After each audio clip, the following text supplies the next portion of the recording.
नमस्कार, राम राम। मैं स्वागत करता हूँ आपका नर्सिंग एजुकेशन क्लासेज में।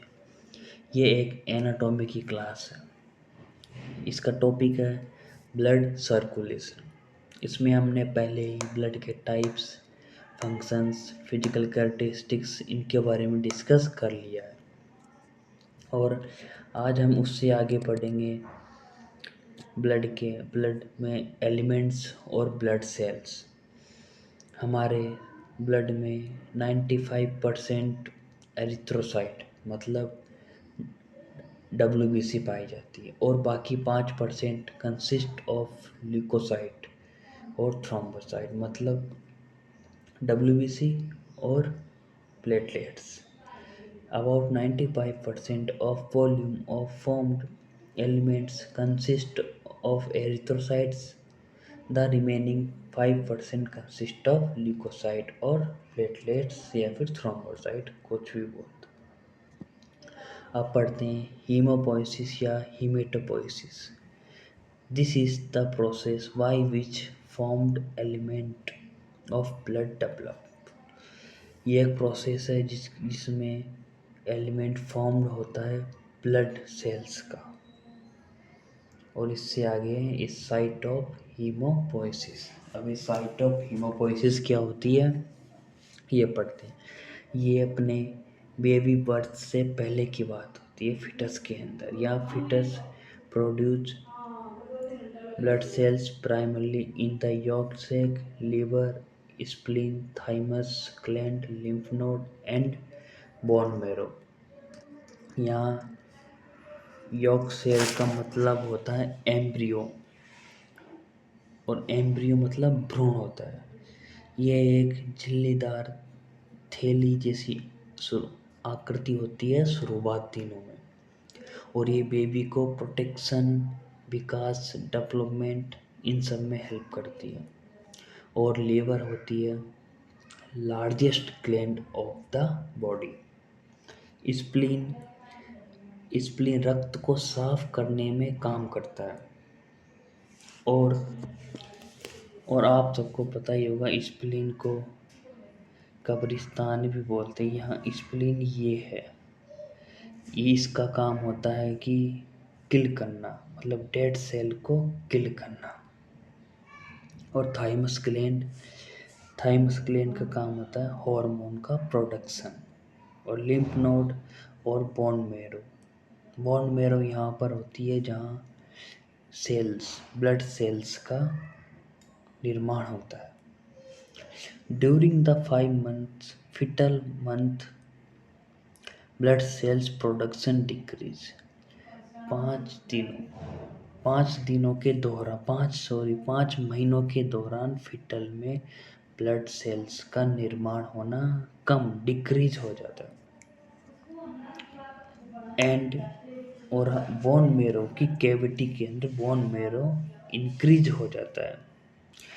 आफ्टर द बर्थ, अब हम पढ़ते हैं इसके बेबी के बाद। Erythrocyte are manufactured primarily and continuously in red bone marrow. मतलब एक बेबी के बर्थ के बाद बोन मेरो कंप्लीट रूप से ब्लड सेल्स का मैन्युफैक्चर करने लगता है, specially in the skulls, vertebra, ribs, sternum, pelvic and upper end of femur and humerus.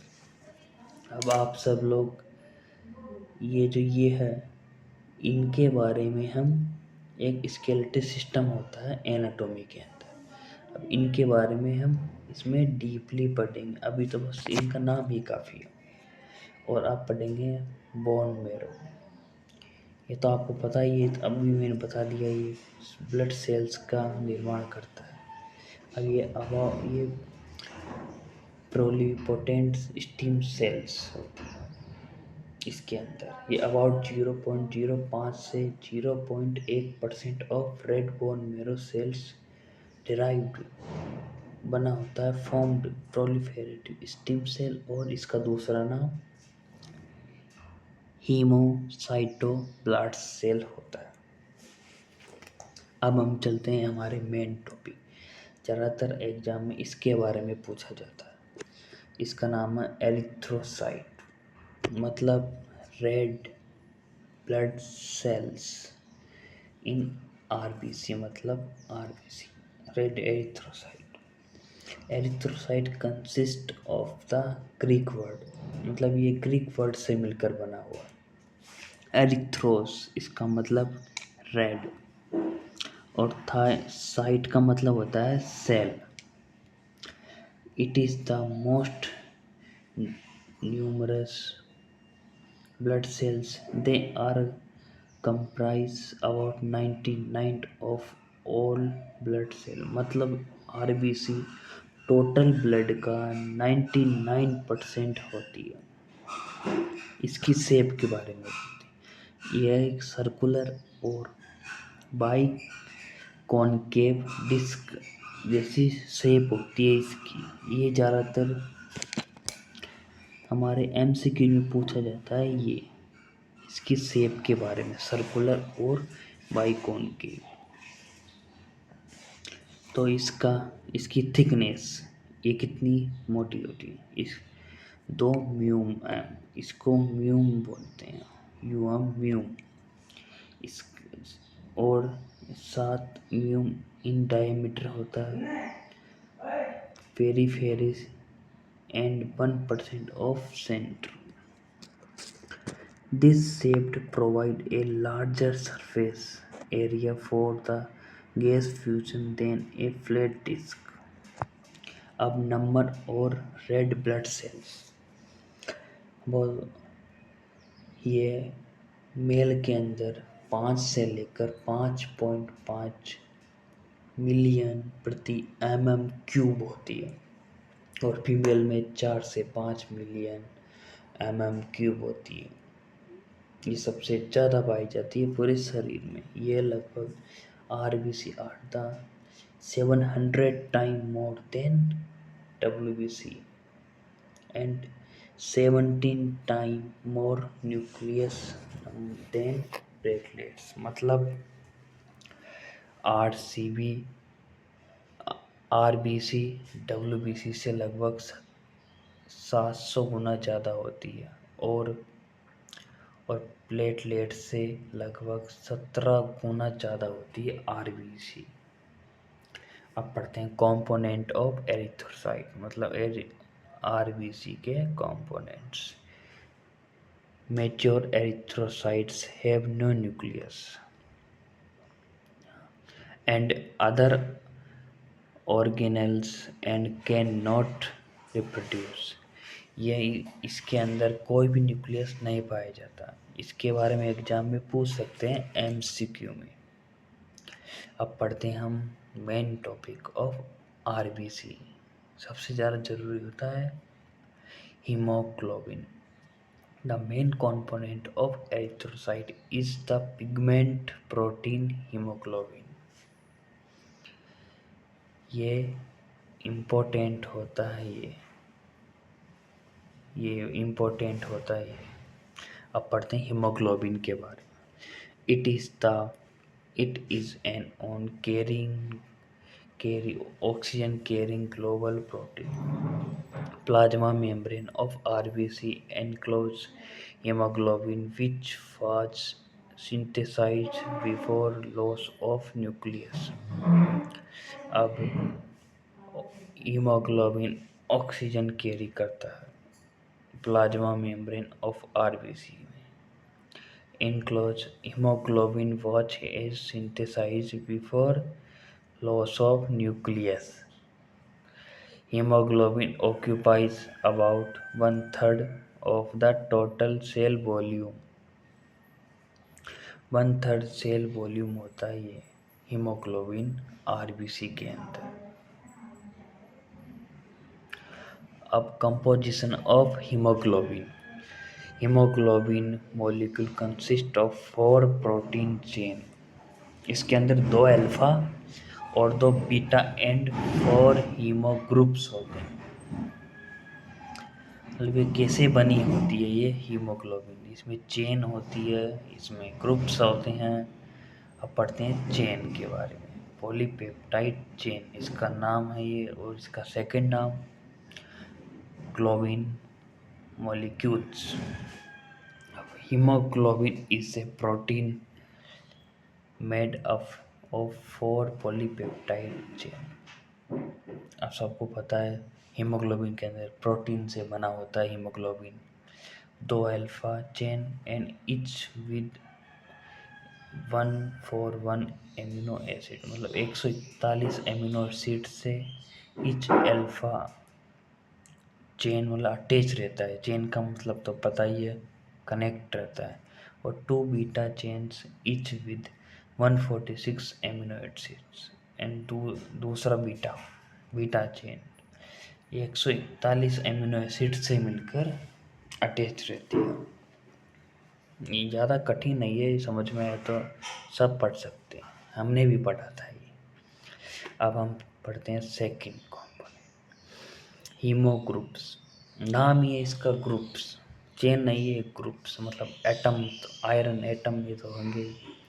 It is the red pigment molecule containing one iron atom which give blood is colour. अब ये एक red pigment molecule contain करता है one iron atom मतलब अणु को, जो blood को रेड कलर देता है। मतलब एक आयरन एटम के जरिए ब्लड को रेड कलर मिलता है, ऐसा बोल सकते हैं हम। It is a flat ring molecule containing carbon. ये बहुत सारे तत्वों को कंटेन करता है, ब्लड के अंदर बहुत सारे वो तो पाए जाते हैं। देखते हैं क्या क्या कंटेन करते हैं molecule. Carbon, nitrogen, hydrogen atoms with a single ferric iron at the centres. Without the iron is called porphyrin. This iron structure has the ability to bind to oxygen, मतलब ये आयरन की structure ability मतलब बंधी होती है, oxygen से बंधी होती है आयरन की स्ट्रक्चर। आप देखते हैं एक नॉर्मल ह्यूमन, एक एडल्ट के अंदर कितना हीमोग्लोबिन पाया जाता है, मेल, फीमेल और इन्फेंट में। मेल में देखते हैं 14 से 16.5 ग्राम 100 ml ऑफ ब्लड के अंदर, फीमेल में 12 से 15 ग्राम, इन्फेंट में 14 से 20 ग्राम, क्योंकि उसको ज़्यादा ज़रूरत पड़ती है एक बेबी को। ये इन्फेंट का मतलब होता है एक से मतलब फर्स्ट डे से 1 साल की बेबी को हम इन्फेंट बोलते हैं। अब पढ़ते हैं लाइफ हिस्ट्री ऑफ एरिथ्रोसाइट्स। बहुत बोरिंग चैप्टर है ये, फिर भी पढ़ना पड़ेगा हमें। लाइफ हिस्ट्री ऑफ एरिथ्रोसाइट्स, हमें बोर नहीं होना है, पर ऐसे चैप्टर तो आते रहेंगे, हमें पढ़ना पड़ेगा। Life history of erythrocytes. Normal condition about 2.5 million erythrocytes are the destroy every second. These 2.5 million are being replaced by production of n equal। अब देख लो मतलब ये कितनी होती है, 2.5 million erythrocyte destroy every second, मतलब 2.5 मिलियन सेल्स हर second destroy होती है, पर उनकी जगह 2.5 मिलियन भी प्रोड्यूस हो जाती है। मतलब इनका बैलेंस बना रहता है, इसलिए हम उनको इतना पता नहीं चलता इसके अंदर क्या क्या है हमारे ब्लड के अंदर। अब न्यूट्रिशनल रिक्वायरमेंट फॉर एरिथ्रोपोइसिस, एक न्यूट्रिशन क्या क्या न्यूट्रिशन की जरूरत पड़ती है, रिक्वायर्ड होती है अपने ब्लड में। मेटल में आयरन, कोबाल्ट, ये तत्व है एक। Vitamin B12, vitamin B, vitamin C and vitamin 6, amino acids and hormone. अब देखते हैं एरिथ्रोसाइट कितने समय तक हमारे शरीर में सरवाइव करती है। द लाइफ स्पान मतलब समय ऑफ एरिथ्रोसाइट इज ओनली 80 से 120 डेज होता है। एरिथ्रोसाइट। मेल के अंदर होता है 120 और फीमेल में होता है 110। थोड़ा बहुत तो अंतर बनता है। अब डिस्ट्रक्शन ऑफ आरबीसी, अब डिस्ट्रक्शन कहाँ होता है, मैंने आपको बताया था ना, आरबीसी स्प्लीन बताया था मैंने एक वर्ड आपको, हम उसके बारे में देखते हैं अब।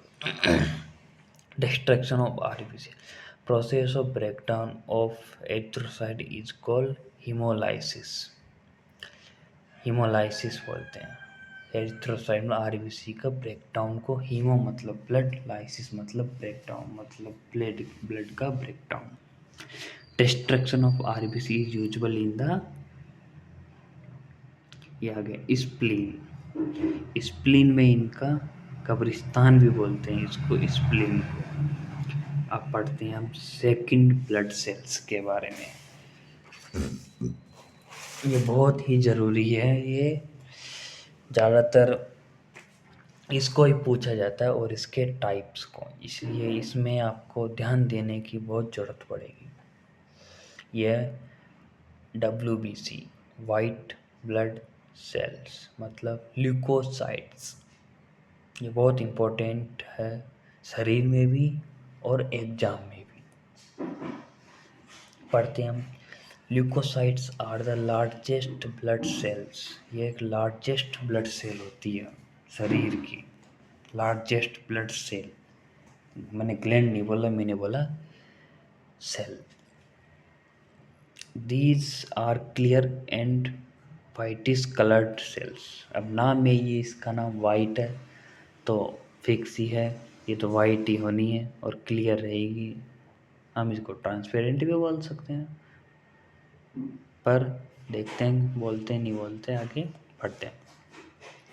Leukocytes have nuclei. अब आरबीसी में न्यूक्लियस नहीं था, याद रखने की बात है ये। डब्ल्यूबीसी में न्यूक्लियस होता है। Cells are able to move about independently. ये मूव करती है स्वतंत्रता, ये आज़ाद सेल है, एक तरीके से हम इसको आज़ाद सेल बोलते हैं। And pass through blood vessels fall into the tissue. ये सेल टिश्यू की ब्लड वेसल्स के थ्रू पास होती है into the tissue. WBC are attack to inform tissue area by chemotaxis। ये अट्रैक्ट होती है implant tissue areas by chemotaxis के जरिए। ल्यूकोसाइट्स काउंट 4000 से 11000 mm3। अब क्या करें, इनकी ज़्यादा ज़रूरत पड़ती है शरीर में, पर यही कम होती है। अब इनके टाइप्स, ल्यूकोसाइट के टाइप, ये इसके टाइप बहुत लेंदी है। There are two basic type of leukocyte based on presence and absence of granules। Granules में मतलब 3 टाइप्स, न्यूट्रोफिल्स, इयोसोनोफिल्स, बेसोफिल्स। न्यूट्रोफिल्स 60 से 70% of the total WBC, इयोसोनोफिल 1 to 4%, basophils 0.5 से 1%। सेकंड, एग्रेन्युलोसाइड बहुत सा 20 से 30% होती है, तो इसका मतलब ये होती है 70 से 80%, और ये होती है 20 से 30%। इसमें मोनोसाइट और लिम्फोसाइट। मोनोसाइट 3 से 8%, लिम्फोसाइट होती है 20 से 25% होती है। अब देखते हैं ग्रेन्युलोसाइट्स, मतलब जिसमें most nucleus of RBC cell are granulocytes, मतलब जिसके अंदर जितने ज़्यादा आरबीसी में न्यूक्लियस होंगे, सॉरी नंबर्स, इसे वो ग्रेन्युलोसाइट्स होती है। They are many named because they contain larger number of granules. जिसके अंदर ग्रेन्यूल्स की जितनी ज़्यादा संख्या होगी, granules in the cytoplasm, it have nucleus, वो तो मैंने आपको पहले भी बताया था। डब्ल्यूबीसी के अंदर न्यूक्लियस प्रेजेंट होता है, ये याद रखने की बात है। अब ग्रेन्युलोसाइट्स है तो उसका फर्स्ट पढ़ते हैं हम neutrophils. It is the most common type of leukocytes और ये होता है 65%। मोस्ट कॉमन टाइप होता है। These are the phagocyte and engulf and destroy the microorganisms। ये माइक्रो ऑर्गेनिज्म को करता है।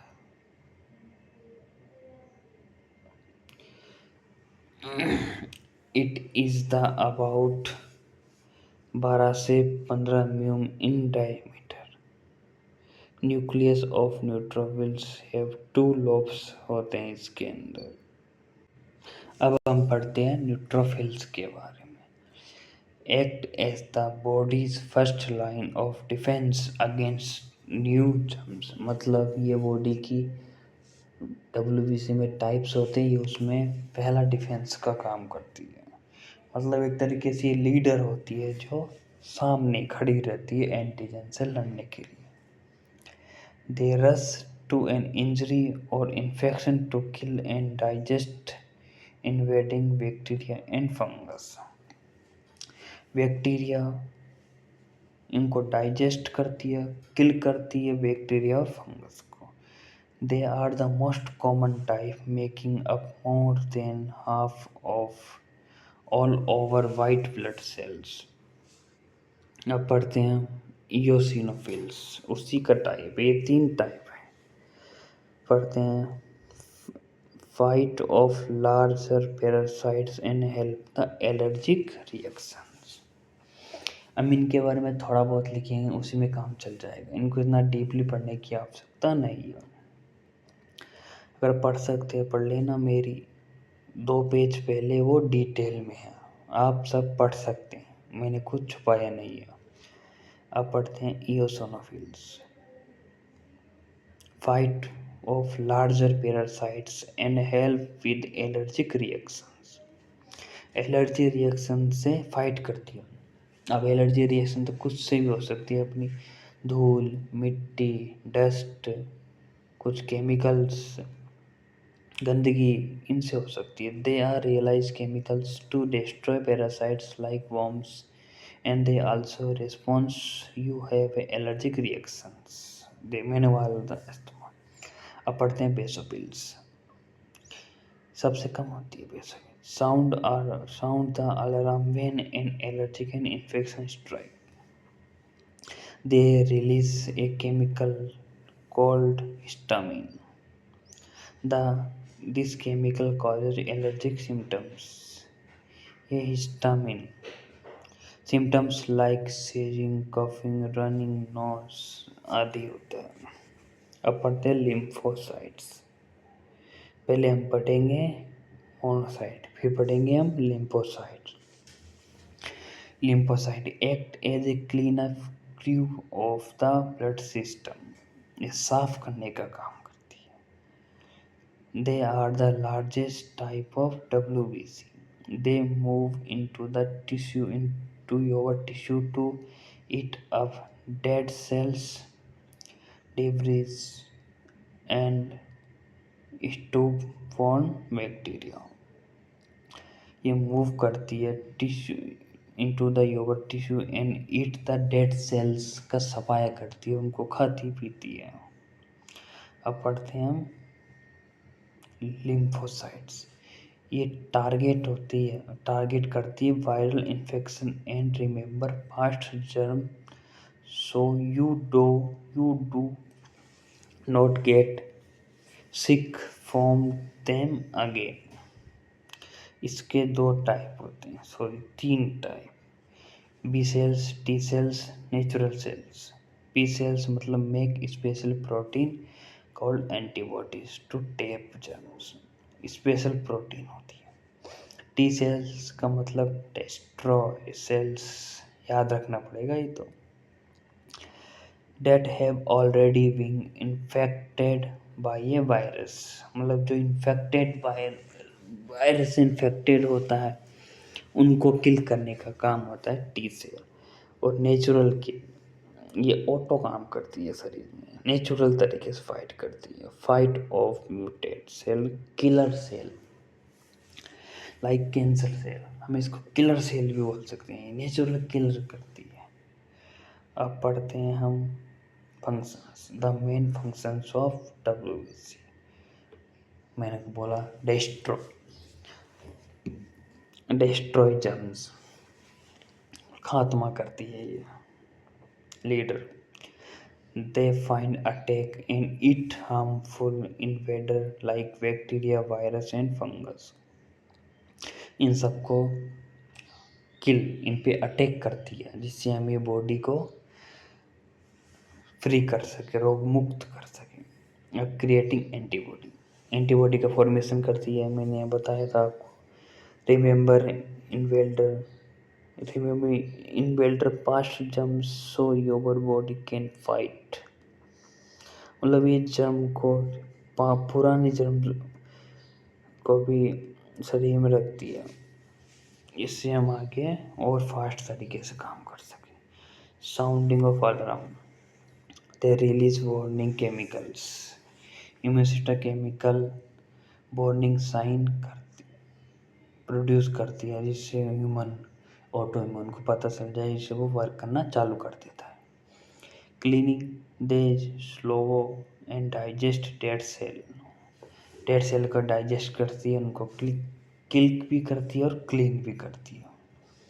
अब हीलिंग वुंड, अब शरीर में कोई इन्फेक्शन नहीं रहेगा तो वो वुंड तो आसानी से हील हो जाएगा। अब हम पढ़ते हैं आज का टॉपिक लास्ट, प्लेटलेट्स। इसको थ्रोम्बोसाइट भी बोलते हैं। थ्रोम्बोसाइट, थ्रोम्बस मतलब क्लॉट और साइट मतलब सेल, मतलब क्लॉट सेल्स। इनका काम ये क्लॉट बनाना। Platelets are the named because they plate like flatness, मतलब इसकी प्लेट की जैसी स्ट्रक्चर होती है, समतल। जैसा ना प्लेट कैसी होती है, they are the very small non nucleated disc and about the quarter the size of RBC, 2 से 4 म्यू इन डायमीटर। स्मॉल होती है, न्यूक्लियस प्रेजेंट नहीं होता। फिर से बोल रहा हूँ, न्यूक्लियस प्रेजेंट नहीं होता। It has many granules as they have no nucleus. So many are incapable of cell division। मतलब इसमें फिर सेल न्यूक्लियस नहीं है तो सेल डिवीजन भी नहीं होगा। That they have a complex metabolism and internal structure। Complex मतलब जटिल मेटाबॉलिज्म होता है इसका।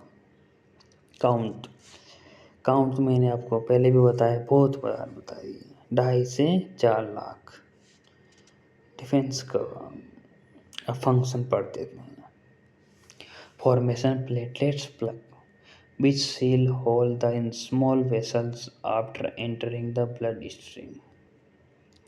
Platelets begin to pick up and store chemical substance that can be released later to help seal vessels break। मतलब इसका मतलब है जब कभी भी हमारे चोट लगे, खून बहे, तो ये प्लेटलेट्स एक कॉम्प्लेक्स जटिल स्ट्रक्चर बना लेती, इससे वो खून बहना रुक जाता है। इसका ये है, और वो डैमेज जगह पे आके स्टोर हो जाती है, इसे हम क्लॉट कहते हैं। अब फॉर्मिंग क्लॉट, अब वो बनता कैसे है ये देखते हैं।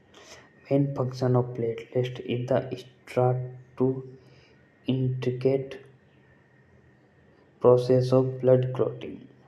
मैंने बोला है ना, इसका मेन फंक्शन होता है ब्लड क्लॉट। इसमें platelet factor, serotonin, platelets, fibrinogen, adenosines, triphosphate, ATP बहुत पहले पढ़ा होगा आपने। अब लाइफ हिस्ट्री ऑफ प्लेटलेट्स, कितने काल मतलब समय तक ये हमारी बॉडी में सरवाइव करती है। नहीं बनती है डिस्ट्रॉय होती है, चलता रहता है। Thrombocytopoiesis, process of formation of platelets, इसकी प्रोसेस, फॉर्मेशन की process. Like other blood cells they originate from the haemocytoblast, बोला था ना, bone marrow, in the bone marrow. Newly formed platelets spend about 24 से 36 आवर इन स्प्लीन, स्प्लीन मतलब spleen कब्रिस्तान, before being release into circulation, circulation से release होती है। Platelets form is regulated by a hormone called thromboprotein. Platelet formation बनता है is regulated bye hormone, मतलब platelet का फॉर्मेशन रेगुलेट होता है हार्मोन, इज कॉल्ड थ्रोम्बोप्रोटीन। अब life span of platelets, life span of platelets होता है 7 से 10 दिन का। अगर आपको हमारी क्लास पसंद आई तो लाइक, सब्सक्राइब, कमेंट करो, जिससे हमें और आगे बनाने का मोटिवेशन मिले, इससे आपके लिए भी अच्छा होगा, आप भी आगे पढ़ सकेंगे।